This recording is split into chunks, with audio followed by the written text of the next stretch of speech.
ಹೆಂಗೆ ನಮಗೆ ದೈಹಿಕ ಆರೋಗ್ಯ ಮುಖ್ಯನೋ ಹಾಗೆ ಮಾನಸಿಕ ಆರೋಗ್ಯನೂ ತುಂಬ ಮುಖ್ಯವಾಗುತ್ತೆ.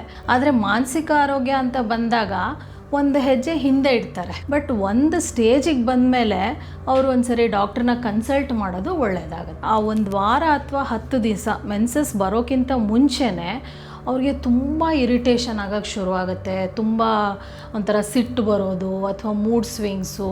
ಸೊ ಇದೆಲ್ಲ ಏನಕ್ಕೆ ಅಂದರೆ ಆ ಲಾಸ್ಟ್ 10 ಡೇಸಲ್ಲಿ ಏನಾಗುತ್ತೆ, ಹಾರ್ಮೋನ್ಸ್ ಕಡಿಮೆ ಆಗುತ್ತೆ. ಈಸ್ಟ್ರೋಜನ್ ಪ್ರೊಜೆಸ್ಟ್ರಾನ್ ಎರಡೂ ಕಡಿಮೆ ಆಗುತ್ತೆ. ಪ್ರೆಗ್ನೆನ್ಸಿಲಿ ಏನಾಗುತ್ತೆ, ಪ್ರೊಜೆಸ್ಟ್ರಾನ್ ಮತ್ತು ಈಸ್ಟ್ರೋಜನ್ ಎರಡೂ ತುಂಬ ಹೈ ಲೆವೆಲಲ್ಲಿರುತ್ತೆ. ಪ್ರೆಗ್ನೆನ್ಸಿಲಿ ಅಷ್ಟೊಂದು ಮೂಡ್ ಸ್ವಿಂಗ್ಸ್ ಆಗಲ್ಲ. ಆಮೇಲೆ ಕೆಲವೊಬ್ಬರಿಗೆ ಡಿಪ್ರೆಷನ್ನು ಅಥವಾ ಖಿನ್ನತೆ ಅಂತ ಶುರುವಾಗುತ್ತೆ.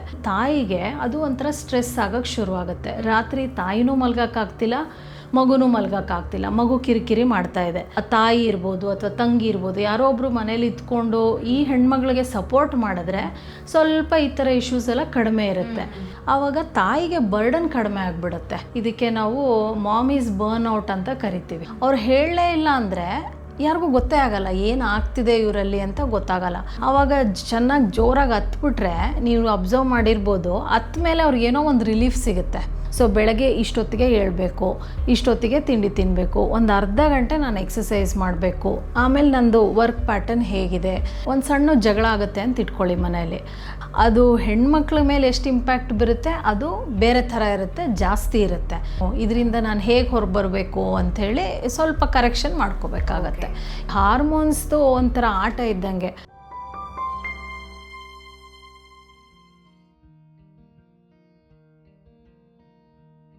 ನಮಸ್ತೆ, ನೀವು ನೋಡ್ತಾ ಇದ್ದೀರಾ ವಿಜಯ ಕರ್ನಾಟಕ.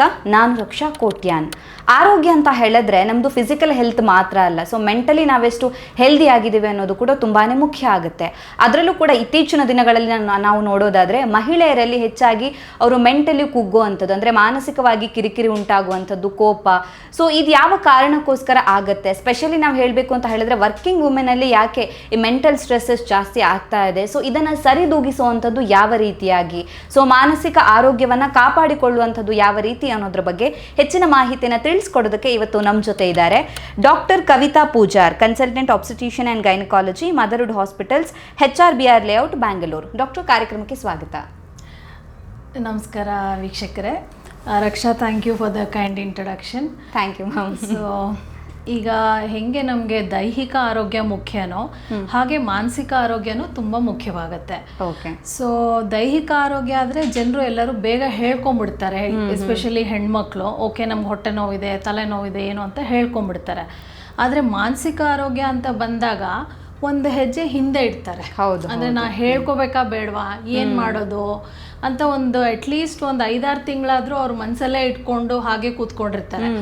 ಆಮೇಲೆ ಯಾವಾಗದು ಒಂದು ಸ್ಟೇಜ್ ಮೀರಿ ಸ್ವಲ್ಪ ಜಾಸ್ತಿ ಆಗ್ತಿದೆ, ಕಷ್ಟ ಆಗ್ತಿದೆ ಅಂದಾಗ ಸ್ವಲ್ಪ ಒಂಚೂರು ತುಂಬ ಕ್ಲೋಸ್ ಆಗಿರೋರಿಗೆ, ಈಗ ಉದಾಹರಣೆಗೆ ಅವ್ರ ತಾಯಿ ಇರ್ಬೋದು ಅಥವಾ ಕ್ಲೋಸ್ ಫ್ರೆಂಡ್ಸ್ ಇರ್ಬೋದು, ಅವರೊಟ್ಟಿಗೆ ಒಂಚೂರು ಹಂಚ್ಕೊಳಕ್ಕೆ ಶುರು ಮಾಡ್ತಾರೆ. ಬಟ್ ಒಂದು ಸ್ಟೇಜಿಗೆ ಬಂದಮೇಲೆ ಅವರು ಒಂದ್ಸರಿ ಡಾಕ್ಟ್ರನ್ನ ಕನ್ಸಲ್ಟ್ ಮಾಡೋದು ಒಳ್ಳೆಯದಾಗುತ್ತೆ. ಓಕೆ. ಈಗ ಮಹಿಳೆಯರಲ್ಲಿ ನಾವು ನೋಡೋದಾದರೆ ಹೆಚ್ಚು ಕಿರಿಕಿರಿ, ಕೋಪ ಆಗುವಂಥದ್ದು ಅಥವಾ ಅಸಮಾಧಾನ. ಸೊ ನಾವು ಕಂಪೇರ್ ಮಾಡಿದಾಗ ಪುರುಷರಿಗಿಂತ ಮಹಿಳೆಯರಲ್ಲಿ ಈ ಥರದ ಪ್ರಾಬ್ಲಮ್ಸ್ ಜಾಸ್ತಿ ಆಗುತ್ತೆ. ಈಗ ಪೀರಿಯಡ್ಸ್ ಟೈಮಲ್ಲಿ ಸ್ಪೆಷಲಿ ನಾವು ಹೇಳೋದಾದರೆ ಮೂಡ್ ಸ್ವಿಂಗ್ಸ್ ಜಾಸ್ತಿ ಇರುತ್ತೆ. ಸೊ ಇದರ ಹಿಂದೆ ಏನಾದರೂ ಸೈಂಟಿಫಿಕ್ ರೀಸನ್ಸ್ ಇದೆಯಾ? ಯಾವ ರೀತಿಯಾಗಿ, ಅಂದರೆ ಬಯೋಲಾಜಿಕಲ್ ಚೇಂಜಸ್ ಏನಾದರೂ ಆಗುತ್ತಾ, ಹೇಗೆ ಅಂತ? ಹೌದು, ನೀವು ಹೇಳ್ದಾಗೆ ಅದು ಲೇಡೀಸಲ್ಲಿ ಋತುಚಕ್ರ ಇರುತ್ತೆ, ಮೆನ್ಸ್ಟ್ರುಯೇಷನ್ ಆಗ್ತಾ ಇರುತ್ತೆ. ಸೊ ಎವ್ರಿ ಮಂತು ಪೀರಿಯಡ್ಸ್ ಬರುವಾಗ ತುಂಬ ಹಾರ್ಮೋನಲ್ ಚೇಂಜಸ್ ಆಗುತ್ತೆ. ಸೊ ಬ್ರೈನಿಂದ 2 ಹಾರ್ಮೋನ್ಸ್ ಬರುತ್ತೆ. ಆ ಹಾರ್ಮೋನ್ಸ್ ಬಂದು ಮೊಟ್ಟೆ ಬೆಳವಣಿಗೆ ಆಗೋ ಥರ ಮಾಡೋಕ್ಕೆ ಶುರು ಮಾಡುತ್ತೆ.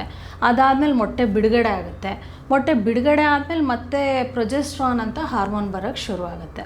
ಸೊ ಈ ಹಾರ್ಮೋನ್ ಚೇಂಜಸ್ಸಿಂದ ಏನಾಗುತ್ತೆ, ಸ್ವಲ್ಪ ಪ್ರೀ ಮೆನ್ಸ್ಟ್ರಲ್ ಸಿಂಪ್ಟಮ್ಸ್ ಅಂತ ಕರಿತೀವಿ. ಮೆನ್ಸಸ್ ಬರೋದಕ್ಕಿಂತ ಒಂದು ವಾರ ಮುಂಚೆನೆ ಸ್ವಲ್ಪ ಏರುಪೇರು ಆಗಕ್ಕೆ ಶುರುವಾಗುತ್ತೆ. ಎಲ್ಲರಿಗೂ ಒಂದೇ ಥರ ಇರೋದಿಲ್ಲ. ಸೊ ಈಗ ಒಬ್ಬೊಬ್ರಿಗೆ ಸ್ವಲ್ಪ ಲೈಟ್ ಸಿಂಪ್ಟಮ್ಸ್ ಇರುತ್ತೆ, ಅಂದರೆ ಏನೋ ಒಂಚೂರು ಗೊತ್ತಿಲ್ಲದಲ್ಲೇ ಸ್ವಲ್ಪ ಲೋ ಫೀಲಿಂಗ್ ಇರ್ಬೋದು, ಅಥವಾ ಒಂಚೂರು ಹೊಟ್ಟೆಲ್ ಕ್ರ್ಯಾಂಪ್ಸ್ ಬರ್ಬೋದು, ಸ್ವಲ್ಪ ಬ್ರೆಸ್ಟ್ ಹೆವಿನೆಸ್ ಆಗುತ್ತೆ, ಬ್ರೆಸ್ಟ್ ಟೆಂಡರ್ನೆಸ್ ಅಂತೀವಿ, ಆ ಥರ ಸ್ವಲ್ಪ ಸಿಂಪ್ಟಮ್ಸ್ ಬರ್ಬೋದು. ಕೆಲವೊಬ್ರಿಗೆ ಏನಾಗುತ್ತೆ ಇದೇ ಸಿಂಪ್ಟಮ್ಸು ಸ್ವಲ್ಪ ಅತಿರೇಕಕ್ಕೆ ಹೋಗುತ್ತೆ, ಇಂಟೆನ್ಸಿಟಿ ಜಾಸ್ತಿ ಇರುತ್ತೆ. ಉದಾಹರಣೆಗೆ ನಾವು ಪ್ರೀ ಮೆನ್ಸ್ಟ್ರಲ್ ಸಿಂಡ್ರೋಮ್ ಅಂತ ಕರಿತೀವಿ. ಸೊ ಇದರಲ್ಲಿ ಏನಾಗುತ್ತೆ, ಆ ಒಂದು ವಾರ ಅಥವಾ 10 ದಿವಸ ಮೆನ್ಸಸ್ ಬರೋಕ್ಕಿಂತ ಮುಂಚೆನೇ ಅವ್ರಿಗೆ ತುಂಬ ಇರಿಟೇಷನ್ ಆಗೋಕ್ಕೆ ಶುರುವಾಗುತ್ತೆ, ತುಂಬ ಒಂಥರ ಸಿಟ್ಟು ಬರೋದು ಅಥವಾ ಮೂಡ್ ಸ್ವಿಂಗ್ಸು, ತಡ್ಕೊಳಕ್ಕಾಗ್ದಲೇ ಇರೋಷ್ಟು, ಈಗ ಮನೆಯಲ್ಲಿ ಹಸ್ಬೆಂಡೋ ಅಥವಾ ಮಕ್ಕಳ ಮೇಲೋ ಜೋರಾಗಿ ಕಿರ್ಚಾಡೋದು ಅಥವಾ ಏನೋ ಸುಮ್ಮನೆ ಕಾರಣ ಇಲ್ದಲೇ ಒಂದು ಜಗಳ ತೆಕ್ಕೊಂಬಿಡೋದು, ಈ ಥರ ಎಲ್ಲ ಲೈಕ್ ಮೂಡ್ ಸ್ವಿಂಗ್ಸ್ ಅಂತ ಚೇಂಜಸ್ ಆಗ್ಲಿಕ್ಕೆ ಶುರುವಾಗುತ್ತೆ. ಸೊ ಇದೆಲ್ಲ ಏನಕ್ಕೆ ಅಂದರೆ ಆ ಲಾಸ್ಟ್ 10 ಡೇಸಲ್ಲಿ ಏನಾಗುತ್ತೆ, ಹಾರ್ಮೋನ್ಸ್ ಕಡಿಮೆ ಆಗುತ್ತೆ, ಈಸ್ಟ್ರೋಜನ್ ಪ್ರೊಜೆಸ್ಟ್ರಾನ್ ಎರಡೂ ಕಡಿಮೆ ಆಗುತ್ತೆ. ಈ ಹಾರ್ಮೋನ್ಸಿಗೂ ನಮಗೆ ಬ್ರೈನಲ್ಲಿ ನ್ಯೂರೋ ಟ್ರಾನ್ಸ್ಮಿಟರ್ಸ್ ಅಂತ ಇರುತ್ತೆ.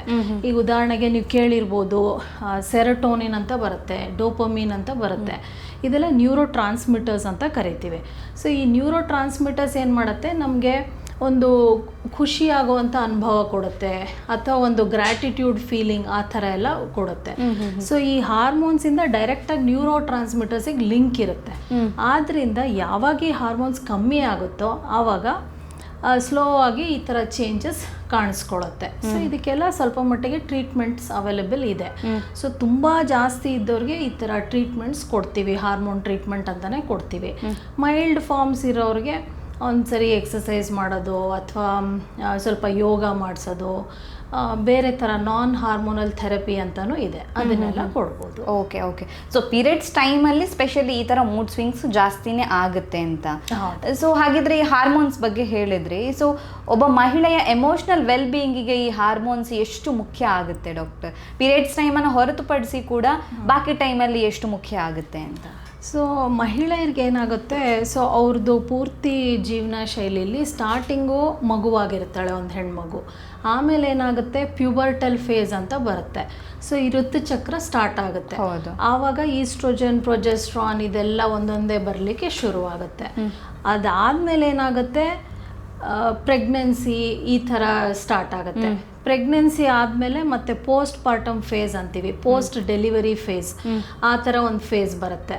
ಆಮೇಲೆ ಕರೆಕ್ಟಾಗಿ ಮಂತ್ಲಿ ಪೀರಿಯಡ್ಸ್ ಆಗ್ತಾ ಇರುತ್ತೆ. ಲಾಸ್ಟಿಗೆ ಬಂದ್ಬಿಟ್ಟು ಪೆರಿಮೆನೋಪಾಸ್ ಮತ್ತು ಮೆನೋಪಾಸ್ ಈ ಥರ ಫೇಸಿಗೆ ಮುಟ್ಟು ನಿಲ್ಲೋ ಥರ ಫೇಸ್ ಬರುತ್ತೆ.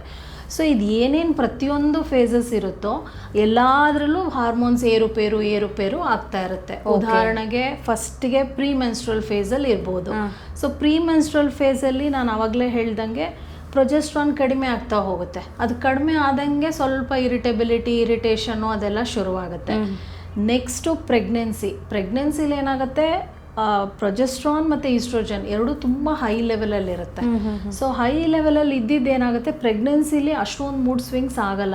ಸೊ ಅದೊಂಥರ ಒಂದು ಖುಷಿ ಫೇಸು, ಮಗು ಹೊಟ್ಟೆಲಿ ಬೆಳೀತಾ ಇರುತ್ತೆ, ಆವಾಗ ಎಲ್ಲ ಒಂಥರ ಚೆನ್ನಾಗಿ ಇದಾಗುತ್ತೆ. ಕೆಲವೊಮ್ಮೆ ಮಗು ಬೆಳವಣಿಗೆ ಆದಂಗೆ ಸ್ವಲ್ಪ ಸೊಂಟ ನೋವು ಬರೋದು ಅಥವಾ ಒಂಚೂರು ಅನೀಸಿನೆಸ್ಸು ಆ ಥರ ಪ್ರಾಬ್ಲಮ್ಸ್ ಇರುತ್ತೆ. ಬಟ್ ಮೂಡ್ ಸ್ವಿಂಗ್ಸ್ ಅಷ್ಟೊಂದು ಇರೋದಿಲ್ಲ. ಸೊ ನೆಕ್ಸ್ಟು ಡೆಲಿವರಿ ಆದಮೇಲೆ ಅದು ಒಂದು ಕ್ರಿಟಿಕಲ್ ಫೇಸ್ ಅಂತ ಕರಿತೀವಿ. ಸೊ ಈ ಡೆಲಿವರಿ ಆಗಿರೋ ಫೇಸಲ್ಲಿ ಏನಾಗುತ್ತೆ, ಹಾರ್ಮೋನ್ಸ್ ಮತ್ತೆ ಕಡಿಮೆ ಆಗ್ಬಿಟ್ಟಿರುತ್ತೆ. ಸೊ ಪ್ರೆಗ್ನೆನ್ಸಿಲಿ ಏನು ತುಂಬಾ ಹೈ ಲೆವೆಲಿಗೆ ಹೋಯ್ತು, ಡೆಲಿವರಿ ಆದ ತಕ್ಷಣ ಡೌನ್ ಆಗಕ್ಕೆ ಶುರು ಆಗುತ್ತೆ. ಎಲ್ಲರಿಗೂ ಆಗುತ್ತೆ. ಸೊ ಆ ಡೌನ್ ಆದಾಗ ಸ್ವಲ್ಪ ಮತ್ತೆ ಅವ್ರಿಗೆ ಮೂಡ್ ಸ್ವಿಂಗ್ಸ್ ಆಗೋದು, ಮತ್ತೆ ಇರಿಟಬಿಲಿಟಿ, ಆಮೇಲೆ ಕೆಲವೊಬ್ಬರಿಗೆ ಡಿಪ್ರೆಷನ್ನು ಅಥವಾ ಖಿನ್ನತೆ ಅಂತ ಶುರುವಾಗುತ್ತೆ. ಸೊ ಇದರಲ್ಲಿ ಅದು ಒಂದೇ ಹಾರ್ಮೋನಿಂದ ಅಂತಲೇ ಅಲ್ಲ, ಸೊ ಎಷ್ಟೊಂದು ಫ್ಯಾಕ್ಟರ್ಸ್ ಇರುತ್ತೆ. ಉದಾಹರಣೆಗೆ ಸೋಷಿಯಲ್ ಫ್ಯಾಕ್ಟರ್ಸ್ ಅಂತ ಕರಿತೀವಿ. ಈಗ ಅವ್ರ ಮನೇಲಿ ಯಾವ ಥರ ಇದೆ, ಅವ್ರ ಪರಿಸ್ಥಿತಿ ಹೆಂಗೆ, ಮನೆ ಕಂಡೀಷನ್ ಹೋಗುತ್ತೆ. ಸಿ ಫಾರ್ ಎಕ್ಸಾಂಪಲ್, ಈಗ ಒಬ್ಬರು ಮಗು ತುಂಬ ಕಿರಿಕಿರಿ ಮಾಡ್ತಿದೆ ಅಂತ ಇಟ್ಕೊಳ್ಳಿ, ರಾತ್ರಿ ಮಲ್ಗ್ತಾನೇ ಇಲ್ಲ. ಸೊ ಅವಾಗ ಏನಾಗುತ್ತೆ, ಇವ್ರ ತಾಯಿಗೆ ಅದು ಒಂಥರ ಸ್ಟ್ರೆಸ್ ಆಗಕ್ಕೆ ಶುರುವಾಗುತ್ತೆ. ರಾತ್ರಿ ತಾಯಿನೂ ಮಲ್ಗೋಕ್ಕಾಗ್ತಿಲ್ಲ, ಮಗುನೂ ಮಲ್ಗೋಕ್ಕಾಗ್ತಿಲ್ಲ, ಮಗು ಕಿರಿಕಿರಿ ಮಾಡ್ತಾ ಇದೆ. ಮತ್ತು ಮನೇಲಿ ಅವ್ರಿಗೇನು ಸಪೋರ್ಟ್ ಇಲ್ದಲೇ ಇರ್ಬೋದು.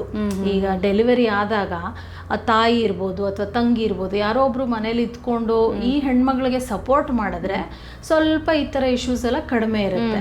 ಏನೂ ಸಪೋರ್ಟೇ ಇಲ್ಲ, ಬರೀ ಅವರೊಬ್ಬರೇ ನೋಡ್ಕೋತಾ ಇದ್ದಾರೆ ಮಗುನ, ಜೊತೆಗೆ ಮಗುದ ಕಿರಿಕಿರಿ ಮಾಡ್ತಾ ಇದೆ. ಅಥವಾ ಈಗ ಅವ್ರಿಗೆ ಮನೆ ಜವಾಬ್ದಾರಿನೂ ಇರುತ್ತೆ, ಮನೆಯೂ ನೋಡ್ಕೋಬೇಕು, ಅಡುಗೆ ಮಾಡ್ಕೋಬೇಕು, ಎಲ್ಲ ಮ್ಯಾನೇಜ್ ಮಾಡಬೇಕು. ಈ ಥರ ಮಲ್ಟಿ ಫ್ಯಾಕ್ಟೋರಿಯಲ್ ಅಂತ ಕರಿತೀವಿ, ತುಂಬ ಕಾಸಸ್ ಇರುತ್ತೆ. ಸೊ ಎಲ್ಲದೂ ಸರಿ ತೂಕೊಂಡಿದ್ರೆ ಚೆನ್ನಾಗಿ ಹೋಗ್ಬಿಡ್ತಾರೆ. ಯಾವಾಗ ಈ ಥರ ಸಪೋರ್ಟ್ ಇಲ್ದಂಗೆ ಆಗುತ್ತೋ ಆವಾಗ ಅವರು ಸ್ವಲ್ಪ ಪೋಸ್ಟ್ ಪಾರ್ಟಮ್ ಡಿಪ್ರೆಷನ್ ಅಂತ ಕರಿತೀವಿ. ಅಂದ್ರೆ ಎಲ್ಲಾನು ನಾನೇ ಮಾಡಬೇಕು ಅನ್ನೋ ತರ ಆ ಡಿಪ್ರೆಷನ್ ಫೇಸಿಗೆ ಹೋಗೋ ಚಾನ್ಸಸ್ಸು ತುಂಬ ಇರುತ್ತೆ. ಹಾಗಾಗಿ ಆ ಟೈಮಲ್ಲಿ ಮನೆಯವರ ಸಪೋರ್ಟ್ ತುಂಬಾ ಮುಖ್ಯ ಆಗಿರುತ್ತೆ ಅಂತ. ಫ್ಯಾಮಿಲಿ ಸಪೋರ್ಟ್ ತುಂಬ ಮುಖ್ಯ ಆಗುತ್ತೆ. ಈಗ ಇಂಡಿಯಾದಲ್ಲಿ ನಮಗೆ ಆ್ಯಕ್ಚುಲಿ ಒಳ್ಳೆ ಫ್ಯಾಮಿಲಿ ಸಪೋರ್ಟ್ ಸಿಗುತ್ತೆ. ಈಗ ಒಂದು ಅತ್ತೆ ಆಗಿರ್ಬೋದು, ತಾಯಿ ಆಗಿರ್ಬೋದು, ಜಾಯಿಂಟ್ ಫ್ಯಾಮಿಲಿ ಆದ್ರೆ ಇನ್ನೂ ಒಳ್ಳೇದು ಆ ವಿಚಾರದಲ್ಲಿ. ಸೊ ಎಲ್ಲರೂ ಒಂದೊಂದು ಕೈ ಜೋಡಿಸ್ತಾರೆ. ಈಗ ಒಬ್ರು ಅಡುಗೆ ಕೆಲ್ಸಕ್ಕೆ ಹೆಲ್ಪ್ ಮಾಡಿದ್ರೆ ಇನ್ನೊಬ್ರು ಮಗುನ ಒಂಚೂರು ನೋಡ್ಕೊತಾರೆ, ಮಗುಗೆ ಸ್ನಾನ ಮಾಡಿಸೋದು, ಈ ಥರದ್ದೆಲ್ಲ ಸ್ವಲ್ಪ ಹೆಲ್ಪ್ ಆದರೆ ಆವಾಗ ತಾಯಿಗೆ ಬರ್ಡನ್ ಕಡಿಮೆ ಆಗಿಬಿಡುತ್ತೆ. ಬರ್ಡನ್ ಕಡಿಮೆ ಆದಾಗ ಅವಳಿಗೆ ಒಂಥರ ಸುಸ್ತಾಗೋದು, ಎನರ್ಜಿ ಇಲ್ದಂಗೆ ಇರೋದು ಅದೆಲ್ಲ ಕಡಿಮೆ ಆಗಿಬಿಡುತ್ತೆ. ಸಪೋರ್ಟ್ ಇಲ್ದಲೇ ಇದ್ದಾಗ ಜೊತೆಗೆ ಅವ್ರಿಗೆ ಮಲ್ಟಿ ಟಾಸ್ಕಿಂಗ್ ಅಂತೀವಿ. ಈಗ ಏನೋ ಆಫೀಸ್ಗೂ ಹೋಗಬೇಕಾಗತ್ತೆ, ಬೇಗ ಕರಿಯರ್ಗೆ ವಾಪಸ್ ಜಾಯಿನ್ ಆಗಬೇಕಾಗತ್ತೆ. ಆ ಥರ ಇದ್ದಾಗ ಏನಾಗುತ್ತೆ, ಮತ್ತು ಅವ್ರಿಗೆ ಮಲ್ಟಿಪಲ್ ಟಾಸ್ಕ್ ಇರೋದ್ರಿಂದ ಲೋಡ್ ಜಾಸ್ತಿ ಆಗುತ್ತೆ, ಬರ್ಡನ್ ಜಾಸ್ತಿ ಆಗುತ್ತೆ. ಆ ಕೆಲಸದ ಬರ್ಡನ್ ಜಾಸ್ತಿ ಆದಾಗ ಏನಾಗುತ್ತೆ, ಹಾಗೆ ಎಮೋಷ್ನಲ್ ಬರ್ಡನು ಜಾಸ್ತಿ ಆಗಿಬಿಡುತ್ತೆ. ಟು ಅ ಸರ್ಟನ್ ಎಕ್ಸ್ಟೆಂಟ್ ಅವ್ರು ಮಾಡ್ತಾ ಹೋಗ್ತಾರೆ, ಓಕೆ ನಾನು ಇನ್ನೂ ಮಾಡ್ತೀನಿ ಅಂತ.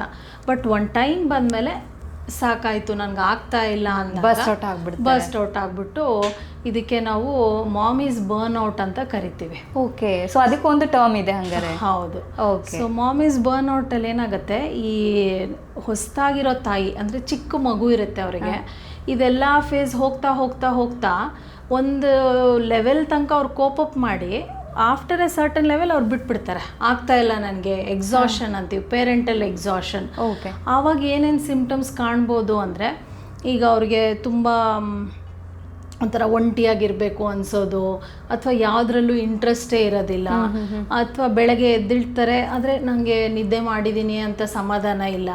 ಈ ಮುಂಚೆ ಅವ್ರು ಏನೇನು ಚಿಕ್ಕ ಪುಟ್ಟ ವಿಷಯ ಇರುತ್ತೆ ಅದೆಲ್ಲ ಮಾಡ್ತಿರ್ತಾರೆ, ಅದ್ರಲ್ಲಿ ಖುಷಿ ಸಿಗ್ತಾ ಇರುತ್ತೆ ಅವ್ರಿಗೆ. ಆ ಖುಷಿ ಅನ್ನೋದು ಇಲ್ದಂಗೆ ಆಗ್ಬಿಡುತ್ತೆ, ಒಂಥರ ಒಂಟಿತನ ಕಾಡಕ್ಕೆ ಶುರು ಆಗುತ್ತೆ. ಇದಕ್ಕೆ ಮಾಮೀಸ್ ಬರ್ನ್ ಔಟ್ ಅಂತ ಕರಿತೀವಿ ನಾವು. ಓಕೆ, ಅದು ಎಲ್ರಿಗೂ ಆಗುತ್ತಾ ಅಥವಾ ಮನೆಯವರ ಸಪೋರ್ಟ್ ಇಲ್ಲದೆ ಇದ್ರೆ ಅಥವಾ ಹಾರ್ಮೋನಲ್ ಡೌನ್ ಆಗಿರೋದ್ರಿಂದಾಗಿ ಆ ಥರ ಆಗುತ್ತೆ ಅಂತ? ಎಲ್ರಿಗೂ ಆಗಬೇಕು ಅಂತ ಇಲ್ಲ. ಸೊ ಎಲ್ಲ ಒಂದು ಹಾರ್ಮೋನ್ ವೇರಿಯೇಷನ್ ಇನ್ ಪ್ರಾಬ್ಲಮ್ ಇಂದ ಆಗ್ಬೋದು, ಪ್ಲಸ್ ಈ ತರ ಸೋಷಿಯಲ್ ಪ್ರಾಬ್ಲಮ್ಸ್ ಇಂದ ಆಗ್ಬೋದು, ಮನೇಲಿ ಏನಾದ್ರು ಕಿರಿಕಿರಿ ಇದ್ರೇನು ಆಗ್ಬೋದು. ಹಸ್ಬೆಂಡ್ ಸಪೋರ್ಟ್ ಮುಖ್ಯ ಆಗುತ್ತೆ, ಹಸ್ಬೆಂಡ್ ಸಪೋರ್ಟು, ಫ್ಯಾಮಿಲಿ ಸಪೋರ್ಟು ಇದೆಲ್ಲ ಮುಖ್ಯ ಆಗುತ್ತೆ. ಆಮೇಲೆ ಅವ್ರಿಗೆ ಹೇಳ್ಕೊಳಕ್ ಒಬ್ರು ಫ್ರೆಂಡು ಅಥವಾ ಯಾರಾದ್ರೂ ಕ್ಲೋಸ್ ರಿಲೇಟಿವ್ ಇದ್ರೂ ಒಳ್ಳೇದು. ಈಗ ಯಾರೋ ಒಬ್ರು ಫ್ರೆಂಡ್ ಹತ್ರ ಸ್ವಲ್ಪ ಮಾತಾಡಿದ್ರೆ ಏನೋ ಒಂದು ಹಂಚ್ಕೊಂಡಾಗ ಏನಾಗುತ್ತೆ, ಈ ತರ ಇಮೋಷನಲ್ ಇದು ಕಡಿಮೆ ಆಗ್ತಾ ಹೋಗುತ್ತೆ. ಏನೂ ಹಂಚ್ಕೊಂಡಲ್ಲೇ ಅವ್ರ ಒಳಗಡೆನೆ ಎಲ್ಲ ಒಳಗಿಟ್ಕೊಂಡು ಅದನ್ನೇ ರಿಪೀಟ್ ಆಗಿ ಯೋಚನೆ ಮಾಡ್ತಾ ಹೋದಾಗ ಈ ಪ್ರಾಬ್ಲಮ್ಸ್ ಇನ್ನೂ ಜಾಸ್ತಿ ಆಗ್ತಾ ಹೋಗುತ್ತೆ. ಡಾಕ್ಟರ್, ಈಗ ನೀವು ಹೇಳಿದ್ರಿ ನಮ್ಮ ಎಮೋಷನ್ಸನ್ನ ಇನ್ನೊಬ್ರ ಜೊತೆ ಹಂಚ್ಕೋಬೇಕು ಅಥವಾ ಯಾರಾದರೂ ಒಬ್ರು ಇರಬೇಕು ಅಂತ. ಸೊ ಕೆಲವ್ರು ಏನು ಅನ್ಕೋತಾರೆ ಅಂತ ಹೇಳಿದ್ರೆ, ನಾವು ತುಂಬ ಕ್ಲೋಸ್ ಅಂತ ಹೇಳಿರೋರು ಒಂದ್ಸತಿ ನಾವು ಹೇಳಿರ್ತೀವಿ ಏನೋ ಒಂದು ವಿಚಾರವನ್ನು, ನಮ್ಮ ತೊಂದರೆಗಳನ್ನು ಹೇಳಿರ್ತೀವಿ, ಅವಾಗ ಅದು ನೆಕ್ಸ್ಟ್ ಯಾವತ್ತೋ ಒಂದು ಸತಿ ಅವರು ಅದನ್ನು ಯೂಸ್ ಮಾಡ್ಕೋತಾರೆ ಅಥವಾ ಅದು ನನಗೆ ರಿವರ್ಸ್ ಹೊಡಿಬೋದು ಅಂತ ಅಂದ್ಕೊಳ್ಳೋರು ಇರ್ತಾರೆ. ಸೊ ನಾವು ಸ್ಪೆಷಲಿ ಮಹಿಳೆಯರು ಇಂಥ ಟೈಮಲ್ಲಿ ಅಥವಾ ಹಾರ್ಮೋನ್ ವೇರಿಯೇಷನ್ ಆಗುವಂಥ ಟೈಮಲ್ಲಿ ತಮ್ಮ ಪ್ರಾಬ್ಲಮ್ಸನ್ನು ಹೇಳ್ಕೊಂಡಾಗ ನಿಜವಾಗಿಯೂ ರಿಲೀಫ್ ಆಗುತ್ತಾ ಅಥವಾ ಹೇಳಿಕೊಳ್ಳೇಬೇಕಾ, ತನ್ನೊಳಗಡೆ ಅವಳು ಬಚ್ಚಿಟ್ಕೋಬಹುದಾ, ಹೇಗೆ ಅಂತ? ಸೊ ಯಾವಾಗಲೂ ಅದು ಇಮೋಷನಲ್ ವೇರಿಯೇಷನ್ಸ್, ಎಸ್ಪೆಷಲಿ ಸ್ವಲ್ಪ ಸ್ಯಾಡ್ನೆಸ್ ಫೀಲ್ ಆಗ್ತಿದೆ, ಲೋ ಫೀಲ್ ಆಗ್ತಿದೆ ಅಂದಾಗ ಈ ಥರದ ಎಮೋಷನ್ಸ್ನ ಹೇಳ್ಕೊಂಡ್ರೆ ತುಂಬ ಒಳ್ಳೇದಾಗುತ್ತೆ ಅವ್ರಿಗೆ. ಸೊ ಹೇಳ್ಕೊಂಡಾಗ ಏನಾಗುತ್ತೆ, ಮತ್ತೆ ಅವ್ರಿಗೇನೋ ಒಂದು ರಿಲೀಫು ಆ ಥರ ಅನಿಸುತ್ತೆ. ಕೆಲವೊಮ್ಮೆ ತುಂಬ ಸೆನ್ಸಿಟಿವ್ ವಿಚಾರ ಇರ್ಬೋದು. ಈಗ ಉದಾಹರಣೆಗೆ ಅವ್ರ ಮನೇಲಿ ಏನೋ ಪರ್ಸ್ನಲ್ ಪ್ರಾಬ್ಲಮ್ಸ್ ನಡೀತಾ ಇದೆ ಅಥವಾ ಏನೋ ಒಂದು ಕಿರಿಕಿರಿ ನಡೀತಾ ಇದೆ ಅಂದರೆ ಎಲ್ಲರ ಹತ್ರ ಹೇಳ್ಕೊಳಕ್ಕಾಗೋದಿಲ್ಲ. ಬಟ್ ಯಾರೋ ಒಬ್ಬರು ಮೂರನೇ ವ್ಯಕ್ತಿ ಹತ್ರ ಈ ಥರದ್ದೆಲ್ಲ ಡಿಸ್ಕಸ್ ಮಾಡಿಕೊಂಡ್ರೆ ಅವ್ರಿಗೂ ಒಂಚೂರು ಒಳ್ಳೇದಾಗುತ್ತೆ. ಅಂದರೆ ಆ ಇಂಟರ್ನಲಿ ಅವರವರೇ ಸರ್ಕಲ್ ಅಂತೀವಿ, ವಿಷಸ್ ಸೈಕಲ್ ಅಂತ ಕರಿತೀವಿ. ಅಂದರೆ ಒಂದು ವಿಚಾರನ ಅಗ್ಲಗ್ಲ ಅದನ್ನೇ ಯೋಚನೆ ಮಾಡ್ತಾ ಇರ್ತಾರೆ. ಅದು ನೆಗೆಟಿವ್ ಯೋಚನೆ ಮಾಡ್ತಾ ಮತ್ತೆ ಅವ್ರಿಗೆ ನೆಗೆಟಿವ್ ಹಾರ್ಮೋನ್ಸ್ ಬರ್ಲಿಕ್ಕೆ ಶುರುವಾಗುತ್ತೆ. ಸೊ ಈ ಥರದನ್ನ ಅವರು ಕ್ಲೋಸ್ ಫ್ರೆಂಡ್ಸ್ ಹತ್ರ ಹಂಚ್ಕೊಂಡಾಗ ಏನಾಗುತ್ತೆ, ಒಂದು ಆ ಒಳಗಿಂದ ಆಲ್ರೆಡಿ ಆಚೆ ಹೋದಾಗ ಏನೋ ಒಂಚೂರು ರಿಲೀಫ್ ಬರುತ್ತೆ. ಎರಡನೇದೇನಾಗುತ್ತೆ, ಆ ಮೂರನೇ ವ್ಯಕ್ತಿ ಏನಾದರೂ ಇವ್ರಿಗೆ ಅಲರ್ಟ್ ಇದೆಯಾ ಆ ಥರದ್ದು ಅವ್ರಿಗೆ ಗೊತ್ತಾಗುತ್ತೆ. ಈಗ ಸಪೋಸ್ ಯಾರಿಗೋ ಒಬ್ರಿಗೆ ಸೂಯಿಸೈಡಲ್ ಟೆಂಡೆನ್ಸೀಸ್ ಇರುತ್ತೆ. ಸೊ ನಂಗೆ ಆಗ್ತಾನೇ ಇಲ್ಲ, ನಾನು ಸತ್ತೋಗ್ಬಿಡೋಣ ಅನ್ನೋಷ್ಟು ಲೆವೆಲಿಗೆ ಬೇಜಾರಾಗ್ತಿದೆ ಅಂದರೆ ಮೂರನೇ ವ್ಯಕ್ತಿಗೆ ಹೇಳಿದಾಗ ಅಟ್ಲೀಸ್ಟ್ ಅವರು ಅಲರ್ಟ್ ಆಗ್ತಾರೆ. ಅವ್ರ ತಾಯಿಗೋ ಅವರು ಫಸ್ಟ್ ಡಿಗ್ರಿ ರಿಲೇಟಿವ್ಸ್ಗೋ ಹೇಳೋಕ್ಕೂ ಅನುಕೂಲ ಆಗುತ್ತೆ. ಅವ್ರು ಹೇಳಲೇ ಇಲ್ಲ ಅಂದರೆ ಯಾರಿಗೂ ಗೊತ್ತೇ ಆಗಲ್ಲ ಏನು ಆಗ್ತಿದೆ ಇವರಲ್ಲಿ ಅಂತ ಗೊತ್ತಾಗಲ್ಲ. ಏನೋ ಬಿಡೋ ಸುಮ್ಮನೆ ಇದ್ದಾರೆ, ಇದೆಲ್ಲ ನಾರ್ಮಲ್ಲು, ಇದೆಲ್ಲ ಮಗು ಹುಟ್ಟಿದಾಗ ಹಿಂಗೆ ಮಾಡ್ಬೋದು, ಈ ಥರ ಜನರಲೈಸ್ ಮಾಡ್ಕೊಂಡು ಹೋಗೋ ಪರಿಸ್ಥಿತಿನೂ ಇರುತ್ತೆ. ಹೇಳ್ಕೊಂಡ್ರೆ ಡೆಫಿನೆಟ್ಲಿ ಒಳ್ಳೇದಾಗುತ್ತೆ ಅವರಿಗೆ. Okay okay. ಈಗ ಅಳೋ ವಿಚಾರಕ್ಕೆ ಅಂತ ಬಂದಾಗ ನಾವು ಹೇಳ್ತೀವಿ ಹುಡುಗರು ಅಳಬಾರ್ದು. ಯೂಶಲಿ ಹುಡುಗಿರೇ ಏನೇ ಬೇಜಾರಾದರೂ ಕೂಡ ಫಸ್ಟು ತಮ್ಮ ಬೇಜಾರನ್ನ ಎಕ್ಸ್ಪ್ರೆಸ್ ಮಾಡ್ಕೊಳ್ಳೋದು, ಈವನ್ ಖುಷಿ ಆದರೂ ಎಕ್ಸ್ಪ್ರೆಸ್ ಮಾಡ್ಕೊಳ್ಳೋದು ಜಾಸ್ತಿ ಹುಡುಗಿರೇ. ತಪ್ಪಿನ ಹುಡುಗರ ಕಣ್ಣಲ್ಲಿ ನೀರು ಬಂದಾಗ ಆಡ್ಕೋತಾರೆ, ಏನು ಹುಡುಗಿರ್ ಥರ ಅಳ್ತೀಯ ನೀನು ಅಂತ. ಸೊ ಹುಡುಗಿರ್ ಕಣ್ಣಲ್ಲೇ ಯಾಕೆ ಜಾಸ್ತಿ ನೀರು ಬರುತ್ತೆ ಅಥವಾ ಬೇಗ ಅಳ್ತಾರೆ ಯಾಕೆ, ಬೇಗ ಎಮೋಷ್ನಲ್ ಯಾಕೆ ಆಗ್ತಾರೆ ಅಂದರೆ ಅವರ ಬಯೋಲಾಜಿಕಲ್ ಸ್ಟ್ರಕ್ಚರ್ ಆ ಥರ ಇರುತ್ತಾ ಹೇಗೆ ಅಂತ? So biological structure in terms of hormones ಅಂತ ಕರಿತೀವಿ. ಸೊ ಹುಡುಗರಲ್ಲಿರೋ ಹಾರ್ಮೋನ್ಸ್ ಬೇರೆ, ಹುಡುಗಿಯರಲ್ಲಿರೋ ಹಾರ್ಮೋನ್ಸೇ ಬೇರೆ ಆಗುತ್ತೆ. ಸೊ ಹುಡುಗಿಯರು basically they are more emotional. So ಈಗ ಒಂದು ಉದಾಹರಣೆ ಹೇಳಬೇಕು ಅಂದರೆ, ಒಂದು ಸಣ್ಣ ಜಗಳ ಆಗುತ್ತೆ ಅಂತ ಇಟ್ಕೊಳ್ಳಿ ಮನೆಯಲ್ಲಿ. ಸೊ ಅದರಲ್ಲಿ ಇಬ್ಬರು ಪಾಲ್ಗೊಂಡಿರ್ತಾರೆ, ಹಸ್ಬೆಂಡ್ ಇರ್ಬೋದು, ವೈಫ್ ಇರ್ಬೋದು. ಆದರೆ ಆ ಇಂಪ್ಯಾಕ್ಟ್ ಏನಿರುತ್ತಲ್ಲ, ಅದು ಹೆಣ್ಮಕ್ಳ ಮೇಲೆ ಎಷ್ಟು ಇಂಪ್ಯಾಕ್ಟ್ ಬರುತ್ತೆ ಅದು ಬೇರೆ ಥರ ಇರುತ್ತೆ, ಜಾಸ್ತಿ ಇರುತ್ತೆ. ಗಂಡು ಮಕ್ಳ ಮೇಲೆ ಬೇರೆ ಥರ ಇಂಪ್ಯಾಕ್ಟ್ ಇರುತ್ತೆ.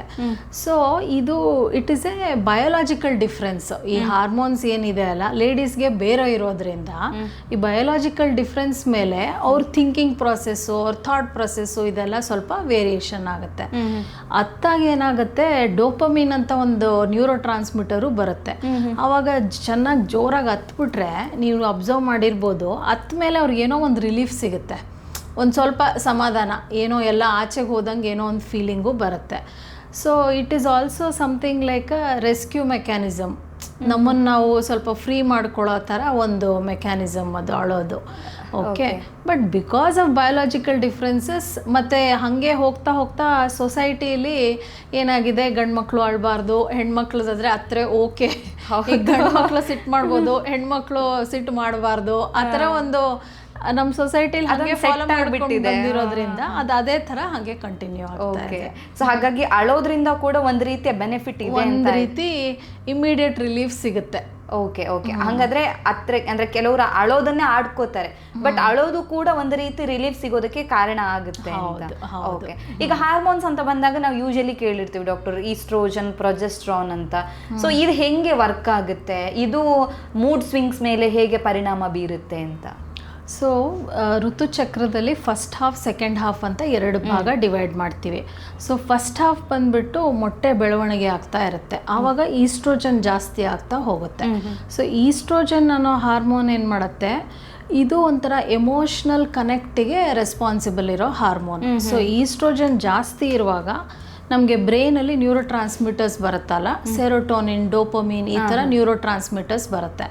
ಸೊ ಸೆರೋಟೋನಿನ್ ಬಂದ್ಬಿಟ್ಟು ಇಟ್ಸ್ ಎ ಮೂಡ್ ಸ್ಟೆಬಿಲೈಸರ್ ಅಂತ. ಅಂದರೆ ಇದು ಒಳ್ಳೆ ಹಾರ್ಮೋನು, ನಮಗೆ ಆಂಗ್ಸೈಟಿ ಕಡಿಮೆ ಮಾಡುತ್ತೆ, ಹ್ಯಾಪಿ ಫೀಲಿಂಗ್ ಕೊಡುತ್ತೆ, ಎಲ್ಲ ಕಾಮಾಗಿರೋ ಥರ ಮಾಡುತ್ತೆ. ಸೊ ಈಸ್ಟ್ರೋಜನ್ ಇದ್ದಾಗ ಸೆರೋಟೋನಿನ್ನು ಚೆನ್ನಾಗಿರುತ್ತೆ, ಆಯಿತಾ. ಸೊ ನೆಕ್ಸ್ಟ್ ಬಂದ್ಬಿಟ್ಟು ಸೆಕೆಂಡ್ ಹಾಫ್ ಆಫ್ ದ ಫೇಸಲ್ಲಿ ಪ್ರೊಜೆಸ್ಟ್ರಾನ್ ಅಂತ ಹಾರ್ಮೋನ್ ಬರುತ್ತೆ. ಸೊ ಪ್ರೊಜೆಸ್ಟ್ರಾನ್ ಎಲ್ಲಿಂದ ಬರುತ್ತೆ, ಮೊಟ್ಟೆ ಬಿಡುಗಡೆ ಆದಮೇಲೆ ಅಲ್ಲಿಂದ ಪ್ರೊಜೆಸ್ಟ್ರಾನ್ ಉತ್ಪತ್ತಿ ಆಗಕ್ಕೆ ಶುರುವಾಗುತ್ತೆ. ಅದಾದಮೇಲೆ ಅದೊಂದು ವಾರ ತನಕ ಪ್ರೊಜೆಸ್ಟ್ರಾನ್ ಇರುತ್ತೆ, ಆಮೇಲೆ ಡೌನ್ ಆಗ್ತಾ ಹೋಗುತ್ತೆ.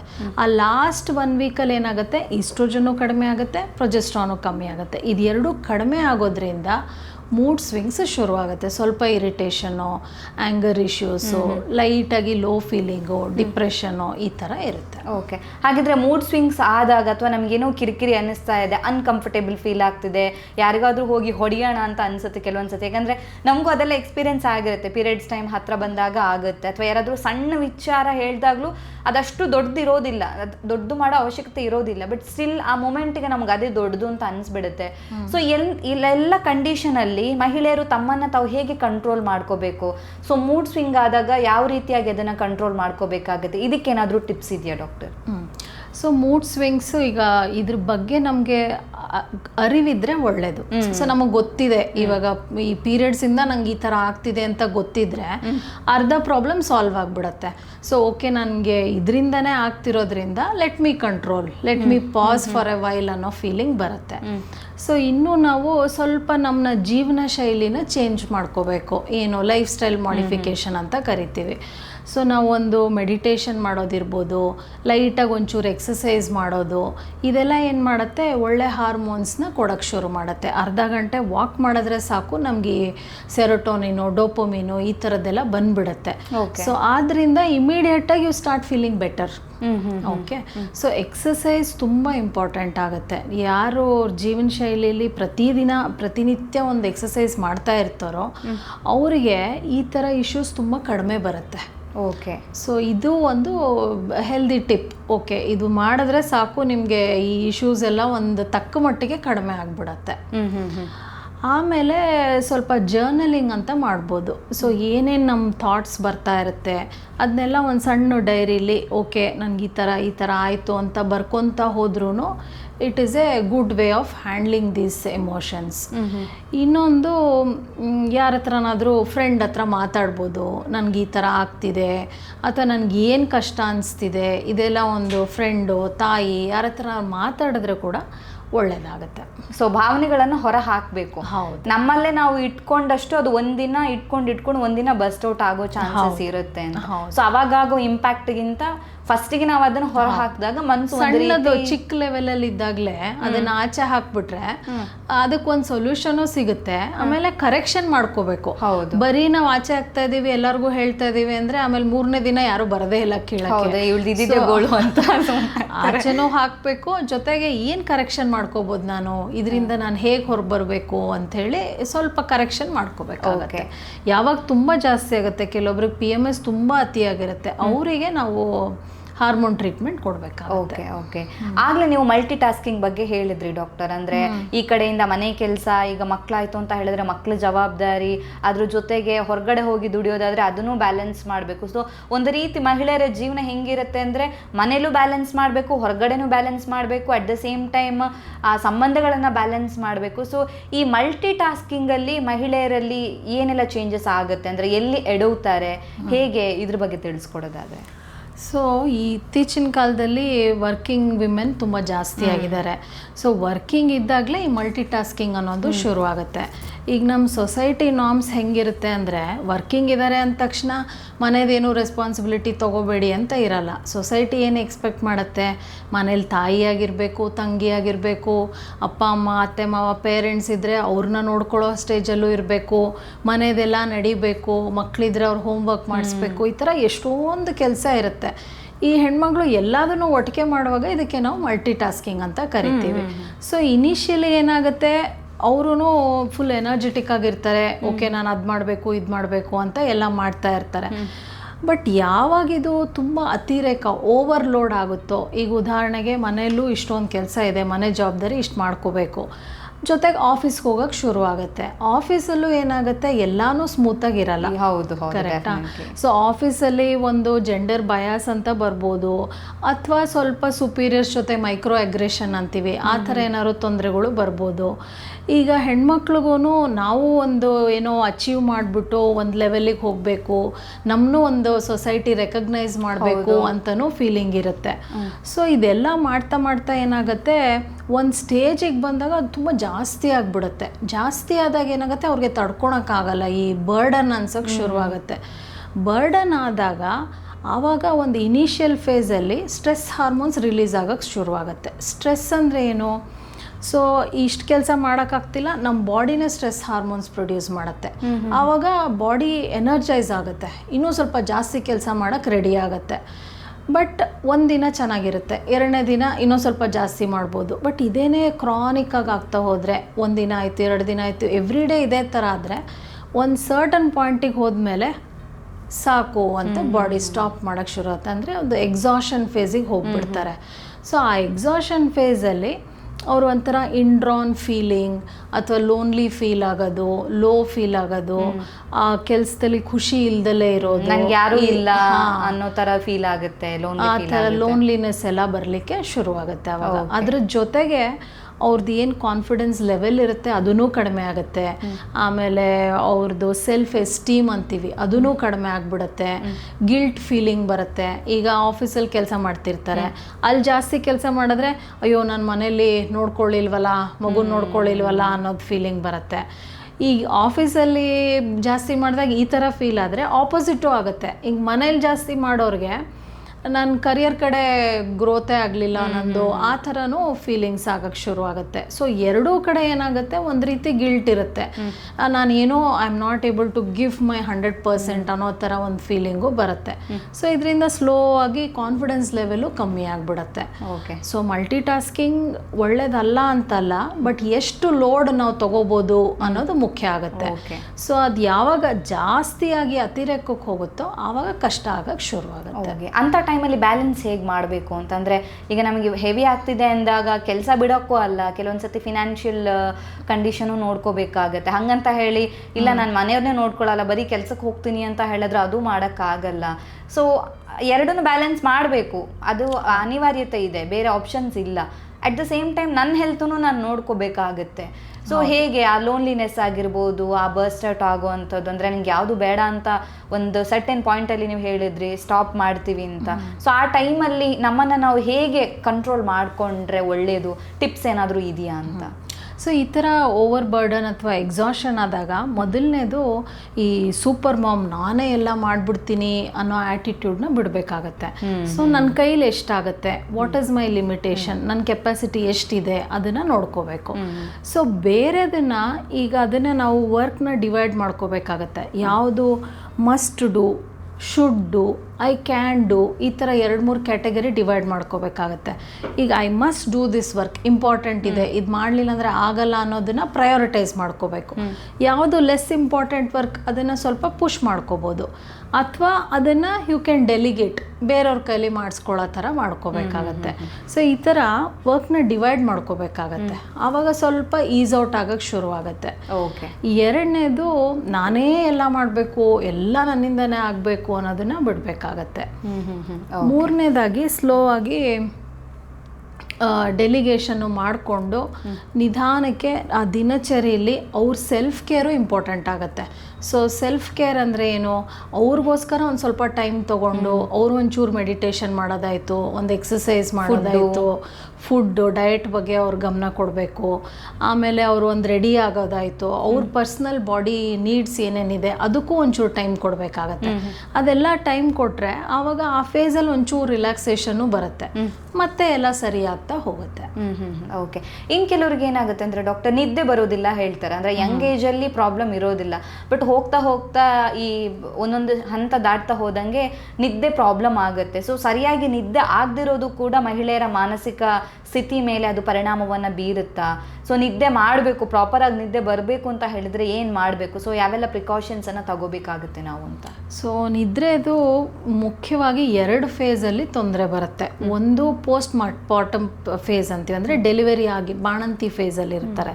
ಸೊ ಆವಾಗ ಒಂದು ಮಗುದು ಕೆಲಸ ಇರುತ್ತೆ ಅಥವಾ ಮಗು ಕಿರಿಕಿರಿ ಮಾಡುತ್ತೆ, ಆ ಟೈಮಲ್ಲಿ ಆಬ್ವಿಯಸ್ ಆಗಿ ನಿದ್ರೆ ಬರೋದಿಲ್ಲ. ಸೊ ಆವಾಗ ಏನು ಮಾಡಬೇಕು, ಅವರು ಮಗು ಟೈಮ್ ಟೇಬಲ್ ಹೇಗಿರುತ್ತೋ ಇವ್ರ ಟೈಮ್ ಟೇಬಲು ಅದಕ್ಕೆ ಅಲೈನ್ ಮಾಡ್ಕೋಬೇಕಾಗತ್ತೆ. ಸೊ ಈಗ ಮಗು ಡೇ ಟೈಮ್ ಸ್ವಲ್ಪ ಮಲಗಿದ್ರೆ ಅವರು ಡೇ ಟೈಮ್ ಮಲ್ಕೋಬೇಕಾಗತ್ತೆ. ಈಗ ಮಧ್ಯಾಹ್ನ ಒಂದು ಸ್ವಲ್ಪ ಹೊತ್ತು 1-2 ನ್ಯಾಪ್ ತೊಗೋಬೇಕಾಗತ್ತೆ.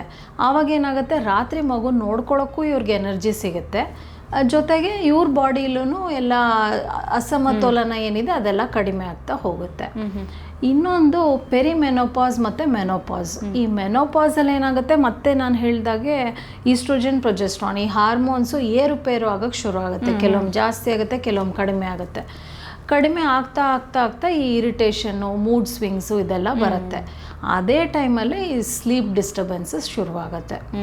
ಸೊ ಇದಕ್ಕೆಲ್ಲ ಸ್ವಲ್ಪ ಲೈಫ್ ಸ್ಟೈಲ್ ಮಾಡಿಫಿಕೇಷನ್ ಮಾಡಿಕೊಂಡು ಯೋಗ ಇದನ್ನು ಅಭ್ಯಾಸ ಮಾಡಿಕೊಂಡ್ರೆ ನಿಧಾನವಾಗಿ ಇದೆಲ್ಲ ಕಡಿಮೆ ಆಗುತ್ತೆ. ಈ ಮೆನೋಪಾಸ್, ಪೆರಿಮೆನೋಪಾಸ್ ಏನಿದೆ, ಪೆರಿಮೆನೋಪಾಸ್ ಅನ್ನೋದು ಟ್ರಾನ್ಸಿಷನ್ ಪೀರಿಯಡ್. ಈಗ ನಾರ್ಮಲ್ ಋತುಚಕ್ರ ಆಗ್ತಾ ಇರುತ್ತೆ, ಆಮೇಲೆ ನಿಂತು ಹೋಗುತ್ತೆ. ಇದೆರಡರ ಮಧ್ಯೆ ಬರೋದು ಪೆರಿಮೆನೋಪಾಸ್. ಸೊ ಆ ಫೇಸು ಸ್ವಲ್ಪ ಟ್ರಿಕ್ಕಿ ಫೇಸು. ಆ ಫೇಸಲ್ಲೇ ಈ ಸಿಂಪ್ಟಮ್ಸ್ ಜಾಸ್ತಿ, ಅಂದರೆ ಈಗ ಹಾಟ್ ಫ್ಲಶಸ್ ಬರ್ಬೋದು, ಅಥವಾ ತುಂಬ ಇರಿಟೇಬಿಲಿಟಿ, ಅಥವಾ vaginal dryness, low sex drive, ಈ ಥರದ್ದೆಲ್ಲ ಪೆರಿಮೆನೋಪಾಸಲ್ಲಿ ಬರುತ್ತೆ. ಅದು 1.5-2 ವರ್ಷ ಆ ಥರ ಸ್ವಲ್ಪ ಇರುತ್ತೆ. ಆಮೇಲೆ ನಿಧಾನಕ್ಕೆ ಕಡಿಮೆ ಆಗಿಬಿಡತ್ತೆ. ತುಂಬ ಜಾಸ್ತಿ ಆದಾಗ ಡಾಕ್ಟರ್ಸ್ ಹತ್ರ ಬಂದರೆ ನಾವು ಅವ್ರಿಗೊಂದು ಸ್ವಲ್ಪ ಗೈಡ್ ಮಾಡಿ ಮೆಡಿಕೇಶನ್ಸ್ ಎಲ್ಲ ಕೊಡ್ಬೋದು. Okay okay. ಈಗ ಟೀನೇಜ್ ಗರ್ಲ್ಸ್ ವಿಚಾರಕ್ಕೆ ಬಂದಾಗ ಆ ಒಂದು ಏಜಲ್ಲಿ ಇರುತ್ತೆ, ಅಂದರೆ ನಾವು ಸ್ವೀಟ್ 16 ಅಂತ ನಾರ್ಮಲ್ ಆಗಿ ಏನು ಕರಿತೀವಿ, ಆ ಟೈಮಲ್ಲಿ ತುಂಬ ಚಂಚಲತೆ ಇರುತ್ತೆ. ಅಂದರೆ ನಾವು ಅಪೋಸಿಟ್ ಜೆಂಡರ್ ಮೇಲಿರುವಂಥ ಒಂದು ಅಟ್ರಾಕ್ಷನ್ ಆಗಿರ್ಬೋದು. ನಾವು ಹೇಳ್ತೀವಿ ಆ ಟೈಮಲ್ಲಿ ಹುಡುಗಿರನ್ನು ತುಂಬ ಹುಷಾರಾಗಿ ನೋಡ್ಕೋಬೇಕಾಗುತ್ತೆ. ಸೊ ಅವ್ರ ಮೈಂಡ್ ಡಿಸ್ಟ್ರಾಕ್ಟ್ ಆಗಬಾರ್ದು, ಎಜುಕೇಷನ್ ಕಡೆಗೆ ಇರಬೇಕು ಅಂತ. ಬಟ್ ಬಯಾಲಜಿಕಲ್ ಚೇಂಜಸ್ಸಿಂದ ಆ ಥರ ಆಗೋ ಚಾನ್ಸಸ್ ಇರುತ್ತೆ, ಅಥವಾ ಆ ಟೈಮಲ್ಲಿ ನಮ್ಮ ಮನಸ್ಸನ್ನು ಕಂಟ್ರೋಲ್ ಮಾಡ್ಕೊಳ್ಳೋದು ಹೇಗೆ ಅಂತ? ಸೊ ಈ ಪ್ಯೂಬರ್ಟಲ್ ಫೇಸಲ್ಲಿ ಏನಾಗುತ್ತೆ, ಈ ಹಾರ್ಮೋನ್ಸ್ ಎಲ್ಲ ಏರುಪೇರು ಆಗುತ್ತೆ. ಈ ಹಾರ್ಮೋನ್ಸಿಂದ ಆ ಏಜ್ ಪ್ರಕಾರ ಇಟ್ಸ್ ಎ ನ್ಯಾಚುರಲ್ ಪ್ರೊಸೆಸ್ ಅಲ್ವಾ. ಸೆಕ್ಷುವಲ್ ಡ್ರೈವ್ ಜಾಸ್ತಿ ಆಗುತ್ತೆ, ಆಪೋಸಿಟ್ ಸೆಕ್ಸ್ ಅಟ್ರಾಕ್ಷನ್, ಈ ಥರದ್ದೆಲ್ಲ ಕಾಮನ್ ಪ್ರಾಬ್ಲಮ್ಸ್ ಇರುತ್ತೆ. ಸೊ ಇದಕ್ಕೆ ತಾಯಿ ಆದವಳು ಅಥವಾ ಪೇರೆಂಟ್ಸ್ ಏನು ಮಾಡಬೇಕು, ಅವರು ತುಂಬ ಕ್ಲೋಸ್ ಆಗಿರಬೇಕು ಮಗು ಹತ್ರ, ಹೇಳ್ಕೊಳ್ಳೋ ಥರ ಇರಬೇಕು. ಸೊ ಏನೇ ಫ್ರೆಂಡ್ಸ್ ಹತ್ರ ಏನೇನಾಗುತ್ತೋ ಅದೆಲ್ಲ ಇವ್ರು ಬಂದು ಮನೇಲಿ ಹೇಳ್ತಾ ಇದ್ರೆ ಒಂದು ಐಡಿಯಾ ಬರುತ್ತೆ ಏನು ಆಗ್ತಿದೆ ಇವ್ರಿಗೆ ಅಂತ ಒಂದು ಗೊತ್ತಾಗುತ್ತೆ. ಕ್ರಮೇಣ ಅದೊಂದು ಸ್ವಲ್ಪ ದಿನ ಆದಮೇಲೆ ತಾನಾಗೆ ಸ್ಟೆಬಿಲೈಸ್ ಆಗಿಬಿಡುತ್ತೆ. 20 ವರ್ಷ ದಾಟ್ತು ಅಂದರೆ ಎಲ್ಲ ನಿಧಾನಕ್ಕೆ ಸರಿ ಆಗ್ತಾ ಹೋಗುತ್ತೆ. ಓಕೆ. ಇನ್ನು ಅನ್ಹೆಲ್ದಿ ರಿಲೇಶನ್ಶಿಪ್ ನಾವೀಗ ಈಗಲೂ ನೋಡ್ಬೋದು. ಈಗ ತುಂಬ ಮಹಿಳೆಯರು ಎಜುಕೇಟೆಡ್ ಆಗಿದ್ದಾರೆ, ಅವರಿಗೆ ಹೇಗಿರಬೇಕು ಅನ್ನೋದು ಗೊತ್ತಿರುತ್ತೆ. ಬಟ್ ಸ್ಟಿಲ್ ನಾವು ಇತ್ತೀಚಿನ ದಿನಗಳಲ್ಲಿ ನಾವು ನೋಡೋದಾದರೆ ಒಬ್ಬ ಶ್ರೀಮಂತ ಫ್ಯಾಮಿಲಿಯಿಂದ ಬಂದಿರುವಂಥ ಹುಡುಗಿರೇ ಕೆಲವೊಂದು ಸತಿ ವರದಕ್ಷಿಣೆ ಕಿರುಕುಳದಿಂದಾಗಿ ಅವರು ತಮ್ಮ ಪ್ರಾಣವನ್ನು ತಗೊಂಡಿರೋ ಅಂಥದ್ದು ಅಥವಾ ಸುಸೈಡ್ ಕೇಸಸನ್ನು ನಾವು ನೋಡಿರ್ತೀವಿ. ಸೊ ಇಷ್ಟು ಎಜುಕೇಟೆಡ್ ಆಗಿದ್ದಾರೆ, ಇಷ್ಟು ನಾಲೆಜ್ ಇದೆ, ಬಟ್ ಸ್ಟಿಲ್ ಅವರ ಜೀವದ ಮೇಲೆ ಯಾಕೆ ಅವರಿಗೆ ಒಂದು ನಂಬಿಕೆ ಇರೋದಿಲ್ಲ, ಅಥವಾ ಯಾಕೆ ಸುಸೈಡಲ್ಲಿ ಅಟೆಂಪ್ಟ್ ಮಾಡ್ಕೋತಾರೆ ಅನ್ನುವಂಥ ಪ್ರಶ್ನೆ ಬರುತ್ತೆ. ಅಂದರೆ ವರದಕ್ಷಿಣೆ ಕಿರುಕುಳ ಆಗಿರ್ಬೋದು ಅಥವಾ ಅನ್ಹೆಲ್ದಿ ರಿಲೇಷನ್ಶಿಪ್ ಏನೇ ಆಗಿರ್ಬೋದು. ಸೊ ಅಂಥ ಟೈಮಲ್ಲಿ ಒಬ್ಬ ಮಹಿಳೆಯಾಗಿ ತನ್ನನ್ನು ತಾನು ಎಷ್ಟು ಗಟ್ಟಿಯಾಗಿ ಕಾಪಾಡ್ಕೋಬೇಕಾಗತ್ತೆ, ಸೊ ಯಾವ ರೀತಿಯಾಗಿ ಡಿಸಿಷನನ್ನು ತಗೋಬೇಕು ಹೇಗೆ ಅಂತ? ಸೊ ಇದಕ್ಕೆ ನಾವು ಎಮೋಷ್ನಲ್ ರೆಸಿಲಿಯನ್ಸ್ ಇರಬೇಕು ಅಂತ ಕರಿತೀವಿ. ಏನೇ ತೊಂದರೆ ಬಂದರೂ ನಾವು ಅದನ್ನು ಎದುರಿಸೋಷ್ಟು ನಮ್ಮಲ್ಲಿ ಕೆಪಾಸಿಟಿ ಇರಬೇಕು. ಸೊ ಇದು ಎಮೋಷ್ನಲ್, ಒಬ್ಬ ಮನುಷ್ಯಂದು ಎಮೋಷನ್ಸ್ ಹೇಗಿರುತ್ತೆ ಅನ್ನೋದು ಒಂದೇ ದಿವಸದಲ್ಲಿ ಬರೋದಿಲ್ಲ. ಸೊ ಅವ್ರು ಹೇಗೆ ಬೆಳೆದಿರ್ತಾರೆ, ಅವ್ರ ಎಜುಕೇಷನ್ ಲೆವೆಲ್ ಹೇಗಿದೆ, ಅವ್ರ ಫ್ಯಾಮಿಲಿ ಸಿಚುವೇಶನ್ಸ್ ಹೇಗಿದೆ, ಅವ್ರ ತಂದೆ ತಾಯಿ ಜೊತೆ ಎಷ್ಟು ಕ್ಲೋಸ್ ಆಗಿದ್ದಾರೆ, ಎಷ್ಟು ರೆಸ್ಪೆಕ್ಟಿವ್ ಆಗಿರ್ತಾರೆ, ಅವರು ರೆಸ್ಪೆಕ್ಟ್ ಎಷ್ಟು ಕೊಡ್ತಾರೆ, ಅದು ಎಲ್ಲಾದ್ರ ಮೇಲೂ ಬರುತ್ತೆ, ಒಂದೇ ದಿನದಲ್ಲಿ ಬರೋದಿಲ್ಲ. ಸೊ ಎಜುಕೇಟೆಡ್ ವಿಮೆನ್ ಆಗಿರೋರು ಇದು ಎಮೋಷ್ನಲ್ ರೆಸಿಲಿಯನ್ಸ್ ಬಂದ್ಬಿಡುತ್ತೆ ಅವ್ರಿಗೆ. ಸೊ ಎಜುಕೇಷನ್ ಇರೋದ್ರಿಂದ ಅದು ಒಂದು ಎಂಪವರ್ಮೆಂಟ್ ಥರ.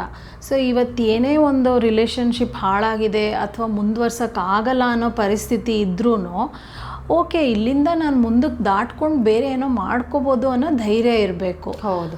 ಇನ್ನೊಂದು ಅವ್ರು ಅದನ್ನು ಹಂಚ್ಕೋಬೇಕು ಮೊದಲು. ಈಗ ಅವ್ರ ಫ್ರೆಂಡ್ಸ್ ಆಯಿತು, ತಾಯಿ ಹತ್ರ ಹಂಚ್ಕೊಂಡ್ರೆ ಆವಾಗ ಒಂದು ದಾರಿ ಕಾಣಿಸೋಕ್ಕೆ ಶುರು ಆಗುತ್ತೆ, ಏನು ಮಾಡ್ಬೋದು ನಾನು ಅಂಥೇಳಿ.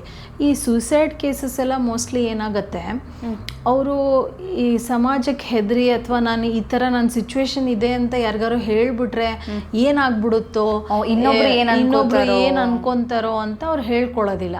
ಹೇಳ್ಕೊಳ್ದಲ್ಲೇ ಇದ್ದಾಗ ಅವ್ರಿಗೆ ಇಂಡ್ರಾನ್ ಫೀಲಿಂಗ್ಸ್ ಬರುತ್ತೆ, ಎಲ್ಲ ಒಳಗೆ ಇಟ್ಕೊಳಕ್ ಶುರು ಮಾಡ್ತಾರೆ. ಅದು ಒಂದೊಂದೇ ನೆಗೆಟಿವ್ ಇರೋದು ಮತ್ತೆ ಜಾಸ್ತಿ ಆಗ್ತಾ ಹೋಗುತ್ತೆ. ಮೇ ಬಿ ಲವ್ ಮ್ಯಾರೇಜು ಈ ಥರದ್ರಲ್ಲೆಲ್ಲ ತಂದೆ ತಾಯಿ ಅವ್ರ ಸಂಬಂಧ ಕಟ್ ಮಾಡಿರ್ಬೋದು, ಅಥವಾ ಆ ಮೊಮೆಂಟಲ್ಲಿ ಅವ್ರು ಮಾತಾಡ್ದಲೇ ಇರ್ಬೋದು. ಈ ಥರ ಸಿಚುವೇಶನ್ಸಲ್ಲೂ ಅವರು ಜಾರ್ಬಿಟ್ಟು ಸೂಸೈಡ್ ಮಾಡ್ಕೊಳ್ಳೋ ಟೆಂಡೆನ್ಸಿ ಜಾಸ್ತಿ ಇರುತ್ತೆ. ಸೊ ಆ ಟೀನೇಜ್ ಟೈಮು, ಅರ್ಲಿ 20sಲ್ಲಿ ಫ್ಯಾಮಿಲಿ ಸಪೋರ್ಟ್ ತುಂಬ ಮುಖ್ಯವಾಗಿರುತ್ತೆ. Okay okay okay. ಡಾಕ್ಟರ್, ಕೊನೆಯದಾಗಿ ಮಹಿಳೆಯರಿಗೆ ಏನಾದರೂ ನಿಮ್ಮ ಕಡೆಯಿಂದ ಟಿಪ್ಸ್ ಇದೆಯಾ? ಸೊ ಮೆಂಟಲಿ ಸ್ಟ್ರಾಂಗ್ ಆಗಿರೋದಕ್ಕೆ, ಅಂದರೆ ಅವರು ಬಯಾಲಜಿಕಲಿ ಹೆಂಗೆ ಅಂತ ಹೇಳಿದ್ರೆ, ಈಗ ಫಿಸಿಕಲ್ ವೆಲ್ನೆಸ್ ಕೂಡ ಹೆಂಗೆ ಇಂಪಾರ್ಟೆಂಟ್ ಆಗುತ್ತೋ ಆಗಲೇ ಹೇಳಿದಾಗ ಮೆಂಟಲ್ ವೆಲ್ನೆಸ್ಸು ಕೂಡ ತುಂಬ ಇಂಪಾರ್ಟೆಂಟ್. ಸೊ ಅವ್ರು ತಗೊಳ್ಳುವಂಥ ಡಯಟ್ ಆಗಿರ್ಬೋದು, ಅವರ ಡೈಲಿ ರುಟೀನ್ ಆಗಿರ್ಬೋದು, ಅವರ ಫ್ಯಾಮಿಲಿ ರಿಲೇಷನ್ಶಿಪ್, ಅಂದರೆ ಮನೇಲಿ ಗಂಡ ಹೇಗಿದ್ದಾರೆ, ಅತ್ತೆ ಮಾವ ಹೇಗಿದ್ದಾರೆ, ಅಥವಾ ಮನೇಲಿ ಅಪ್ಪ ಅಮ್ಮನ ಜೊತೆ ಕನೆಕ್ಷನ್ ಹೆಂಗಿದೆ, ಸೊ ಅದೆಲ್ಲನೂ ಮ್ಯಾಟರ್ ಆಗುತ್ತೆ ಅಲ್ವಾ? ಸೊ ಮಹಿಳೆಯರು ಸ್ಟ್ರಾಂಗ್ ಆಗಿರೋದಕ್ಕೆ ನಿಮ್ಮ ಕಡೆಯಿಂದ ಏನಾದರೂ ಟಿಪ್ಸ್ ಇದ್ದರೆ? ಸೊ ಎಮೋಷ್ನಲಿ ರೆಸಿಲಿಯೆಂಟ್ ವಿಮೆನ್ ಇರಬೇಕು. ಸೊ ಅದಕ್ಕೆ ಏನೇನು ಮಾಡ್ಬೋದು, ಒಂದು ಅವರು ಮನಸ್ಥೈರ್ಯ ಇರಬೇಕಾಗತ್ತೆ. ಸೊ ಇದಕ್ಕೆಲ್ಲ ಏನು ಮಾಡ್ಕೋಬೇಕು, ಒಂದು ಒಳ್ಳೆ ದಿನಚರಿ ಫಾಲೋ ಮಾಡಬೇಕಾಗತ್ತೆ. ಸೊ ಸಿಂಪಲ್ಲಾಗಿ ಒಂದು ಪರ್ಟಿಕ್ಯುಲರ್ ಟೈಮಲ್ಲಿ ನಾವು ಏನೇನು ಮಾಡ್ತೀವಿ ಅಂತ ದಿನಚರಿ ಹಾಕ್ಕೋಬೇಕು, ಡೈಲಿ ರೂಟೀನ್ ಅಂತ ಕರಿತೀವಿ. ಸೊ ಬೆಳಗ್ಗೆ ಇಷ್ಟೊತ್ತಿಗೆ ಏಳಬೇಕು, ಇಷ್ಟೊತ್ತಿಗೆ ತಿಂಡಿ ತಿನ್ನಬೇಕು, ಒಂದು ಅರ್ಧ ಗಂಟೆ ನಾನು ಎಕ್ಸಸೈಸ್ ಮಾಡಬೇಕು, ಆಮೇಲೆ ನಂದು ವರ್ಕ್ ಪ್ಯಾಟರ್ನ್ ಹೇಗಿದೆ, ಅದಿಷ್ಟು ನಾನು ಕರೆಕ್ಟಾಗಿ ಮಾಡ್ತಿದ್ದೀನಾ, ಎಲ್ಲ ಕರೆಕ್ಟಾಗಿ ನೋಡಿಕೊಂಡು ಒಂದು ಒಳ್ಳೆಯ ಆಹಾರ ಸೇವನೆ ನೀತಿ ಇಟ್ಕೋಬೇಕು. ಮತ್ತು ಲಾಸ್ಟಿಗೆ ದಿನ ಮುಗಿಬೇಕಾದ್ರೆ ನಾನು ಬೆಳಗ್ಗೆ ಏನೇನು ಅಂದ್ಕೊಂಡಿದ್ದೆ ಅದನ್ನೆಲ್ಲ ಮಾಡೋಕ್ಕಾಯ್ತಾ, ಜರ್ನಲಿಂಗ್ ಅದೆಲ್ಲ ಒಂದು ಡೈರಿಲಿ ಬರ್ಕೊಳ್ಳೋದು, ಈ ಥರ ಒಂದು ಸಿಸ್ಟಮ್ಯಾಟಿಕ್ ರುಟೀನ್ ಇಟ್ಕೊಂಡ್ಬಿಟ್ರೆ ಸುಮಾರು ಪ್ರಾಬ್ಲಮ್ಸ್ ಬರೋದೇ ಇಲ್ಲ. ಸೊ ಒಂದು ಆ ರುಟೀನ್ ಮೇಂಟೈನ್ ಮಾಡೋದು ಸಿಂಪಲ್ ಅದು, ಆದರೆ ಮಾಡಲ್ಲ ಯಾರು. ಫಾಲೋ ಮಾಡಬೇಕು. ಫಾಲೋ ಮಾಡ್ಕೊಳ್ತಾ ಹೋದರೆ ಎಮೋಷ್ನಲ್ ರೆಸಿಲಿಯನ್ಸ್ ಬಿಲ್ಡ್ ಆಗ್ತಾ ಹೋಗುತ್ತೆ. ಇನ್ನೊಂದು ಫ್ಯಾಮಿಲಿ ಕನೆಕ್ಟ್ ಚೆನ್ನಾಗಿಟ್ಕೋಬೇಕು. ರಿಲೇಷನ್ಶಿಪ್ಸ್ ತುಂಬ ಇಂಪಾರ್ಟೆಂಟ್ ಇರುತ್ತೆ. ರಿಲೇಷನ್ಶಿಪ್ ಸ್ಟ್ರಾಂಗ್ ಆಗಿರಬೇಕು. ಈಗ ಒಂದು ಫ್ರೆಂಡ್ ಜೊತೆ ರಿಲೇಷನ್ ಇರ್ಬೋದು, ತಾಯಿ ಜೊತೆ ರಿಲೇಷನ್ ಇರ್ಬೋದು, ಇದೆಲ್ಲ ಚೆನ್ನಾಗಿದ್ದರೆ ಏನೋ ಒಂಚೂರು ಏರುಪೇರು ಆದಾಗ ಅಲ್ಲೇ ಹೇಳ್ಕೊಂಡು ಆ ಫಸ್ಟ್ ಲೆವೆಲಲ್ಲೇ ಅದನ್ನು ಸರಿ ಮಾಡ್ಕೋಬೋದು. ನೆಕ್ಸ್ಟ್ ಲೆವೆಲಲ್ಲಿ ಈಗ ನೀವು ಡಾಕ್ಟರ್ಸ್ ಹತ್ರ ಅಥವಾ ಸೈಕಾಲಜಿಸ್ಟ್ ಹತ್ರ ಮಾತಾಡಿದ್ರೂ ಏನೂ ತೊಂದರೆ ಇಲ್ಲ. ಸೊ ಮುಂಚೆ ಎಲ್ಲ ಈಗ ಮಾನಸಿಕ ವಿಚಾರದ ಬಗ್ಗೆ ಏನಾದರೂ ಹೇಳ್ಕೊಂಡ್ರೆ ಇವ್ರಿಗೇನೋ ಮಾನಸಿಕ ಸರಿ ಇಲ್ಲ ಅಥವಾ ಒಂದು ದೊಡ್ಡ ಕಾಯಿಲೆ ಇದೆ ಅಥವಾ ಹುಚ್ಚು ಹಿಡ್ದಿದೆ ಆ ಥರ ಫೀಲಿಂಗ್ ಇತ್ತು. ಇವಾಗೆಲ್ಲ ಸ್ವಲ್ಪ ದೃಷ್ಟಿಕೋನ ಸ್ವಲ್ಪ ಚೇಂಜ್ ಆಗಿದೆ. ಇವಾಗ ಆಕ್ಸೆಪ್ಟೆನ್ಸ್ ಜಾಸ್ತಿ ಆಗಿದೆ ಕಂಪೇರ್ ಮಾಡಿದ್ರೆ. ಈ ಕೌನ್ಸಿಲಿಂಗ್ ತೊಗೊಂಡ್ರೆ ಓಕೆ, ಏನೋ ತೊಂದರೆ ತೊಗೊಂಡಿದ್ದಾರೆ ಅನ್ನೋ ಥರ. ಸೊ ಅದೇನು ತಪ್ಪಲ್ಲ. ಸೊ ಒಂದು ಸ್ಟೇಜಲ್ಲಿ ಇವ್ರಿಗೆ ಆಗ್ತಾ ಇಲ್ಲ ಮ್ಯಾನೇಜ್ ಮಾಡೋಕ್ಕೆ ಎಮೋಷನ್ಸು ಅಂತ ಹೇಳಿದ್ರೆ ಕೌನ್ಸಿಲಿಂಗ್ ತೊಗೊಂಡ್ರೂ ಒಳ್ಳೆಯದೇ ಇರುತ್ತೆ. ಓಕೆ. ಸೊ ನೆಕ್ಸ್ಟ್ ಲೆವೆಲ್ಲು ತುಂಬ ಬರ್ನ್ಔಟ್ ಆಗಿ ತುಂಬ ಡಿಪ್ರೆಷನ್ಗೆ ಹೋಗ್ಬಿಟ್ಟಿದ್ದಾರೆ ಅಂದರೆ ಅವ್ರಿಗೆ ರೀಸೆಟ್ ಬಟನ್ ಮಾಡಬೇಕಾಗತ್ತೆ. ಅಂದರೆ ಅವ್ರದ್ದು ಪೂರ್ತಿ ಚೇಂಜ್ ಮಾಡಬೇಕು. ಈಗ ಅವ್ರು ಇರೋ ಜಾಗ ಆಯಿತು, ಒಂದೊಂದ್ಸರಿ ಅವ್ರಿರೋ ಊರನ್ನೇ ಚೇಂಜ್ ಮಾಡಬೇಕಾಗತ್ತೆ, ಅವ್ರ ಜಾಬ್ ಚೇಂಜ್ ಮಾಡ್ಕೋಬೇಕಾಗತ್ತೆ, ಮನೆ ವಾತಾವರಣ ಚೇಂಜ್ ಮಾಡ್ಕೋಬೇಕಾಗತ್ತೆ. ಪೂರ್ತಿ ರೀಸೆಟ್ ಮಾಡಿ ಸೈಕಾಲಜಿ ಕೌನ್ಸಿಲಿಂಗ್ ಬೇಕಾಗ್ಬೋದು, ಸೈಕಿಯಾಟ್ರಿಸ್ಟ್ ಕೌನ್ಸಿಲಿಂಗ್ ಬೇಕಾಗ್ಬೋದು, ಮೆಡಿಸಿನ್ಸ್ ಬೇಕಾಗ್ಬೋದು. ಅದೆಲ್ಲ ಮಾಡಿಕೊಂಡ್ರೆ ಡೆಫಿನೆಟ್ಲಿ ಅವರೆಲ್ಲ ಸರಿ ಹೋಗ್ತಾರೆ. ಸೊ ಈ ಹಾರ್ಮೋನ್ಸ್ದು ಒಂಥರ ಆಟ ಇದ್ದಂಗೆ. ಒಂದು ಖುಷಿಗೂ ಹಾರ್ಮೋನ್ಸ್ ಬೇಕಾಗುತ್ತೆ, ಒಂದು ಫೀಲ್ ಗುಡ್ ಹಾರ್ಮೋನ್ಸ್ ಅಂತಲೂ ಇರುತ್ತೆ. ಆಮೇಲೆ ನಾವೇನೋ ಒಂದು ಒಳ್ಳೆ ಕೆಲಸ ಮಾಡಿದ್ವಿ, ಒಂದು ಅಚೀವ್ಮೆಂಟ್ ಬಂತು ಅಂದ್ರೂ ಅದಕ್ಕೂ ಒಂದು ಹಾರ್ಮೋನ್ಸ್ ಬರುತ್ತೆ, ಡೋಪಮೀನ್ ಅಂತ ಬಂದ್ಬಿಡುತ್ತೆ. ಅದು ಬಂದ ತಕ್ಷಣ ನಮಗೊಂದು ಓಕೆ, ನಾನು ಇಷ್ಟು ಅಚೀವ್ ಮಾಡಿದೆ, ನನಗೊಂದು ಖುಷಿ ಸಿಕ್ತು ಅಂತ ಬರುತ್ತೆ.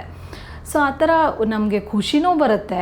ಯಾವಾಗ ಈ ಹಾರ್ಮೋನ್ ಸ್ವಲ್ಪ ಡೌನ್ ಆಗುತ್ತೆ, ಸ್ವಲ್ಪ ಲೋ ಫೀಲಿಂಗ್, ಆಂಗ್ಸೈಟಿ, ಡಿಪ್ರೆಷನ್ ಈ ಥರನೂ ಬರುತ್ತೆ. ಎರಡೂ ಬ್ಯಾಲೆನ್ಸ್ ಮಾಡ್ಕೊಳ್ಳೋದು ಇಂಪಾರ್ಟೆಂಟ್ ಆಗಿರುತ್ತೆ. ಸೊ ನಮ್ಮ ಸಿಂಪಲ್ ಚೇಂಜಸ್ಸಿಂದ ಬ್ಯಾಲೆನ್ಸ್ ಮಾಡ್ಕೋಬೋದು. ಯೋಗ ಮಾಡೋದು ತುಂಬ ಒಳ್ಳೆಯದು. ಜೊತೆಗೆ ಎಜುಕೇಷನ್ ವೆರಿ ವೆರಿ ಇಂಪಾರ್ಟೆಂಟ್.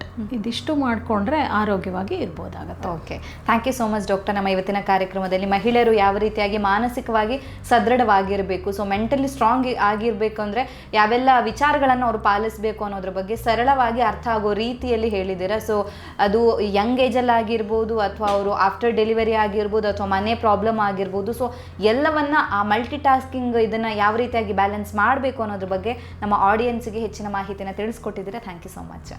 ಧನ್ಯವಾದ. ನಮ್ಮ ಇವತ್ತಿನ ಕಾರ್ಯಕ್ರಮದಲ್ಲಿ ಮಹಿಳೆಯರು ಮಾನಸಿಕವಾಗಿ ಯಾವ ರೀತಿಯಾಗಿ ಸದೃಢವಾಗಿರಬೇಕು, ಸೊ ಮೆಂಟಲ್ ಹೆಲ್ತನ್ನು ಯಾವ ರೀತಿಯಾಗಿ ಕಾಪಾಡಿಕೊಳ್ಬೇಕು ಅನ್ನೋದ್ರ ಬಗ್ಗೆ ಡಾಕ್ಟರ್ ನಮಗೆ ಹೆಚ್ಚಿನ ಮಾಹಿತಿಯನ್ನು ತಿಳಿಸ್ಕೊಟ್ಟಿದ್ದಾರೆ. ಆರೋಗ್ಯಕ್ಕೆ ಸಂಬಂಧಿಸಿದಂಥ ಹೆಚ್ಚಿನ ವಿಡಿಯೋಗಳನ್ನು ನಮ್ಮ ವಿಜಯ ಕರ್ನಾಟಕ ಹೆಲ್ತ್ ಪೇಜ್ನಲ್ಲಿ ನೀವು ನೋಡಬಹುದು.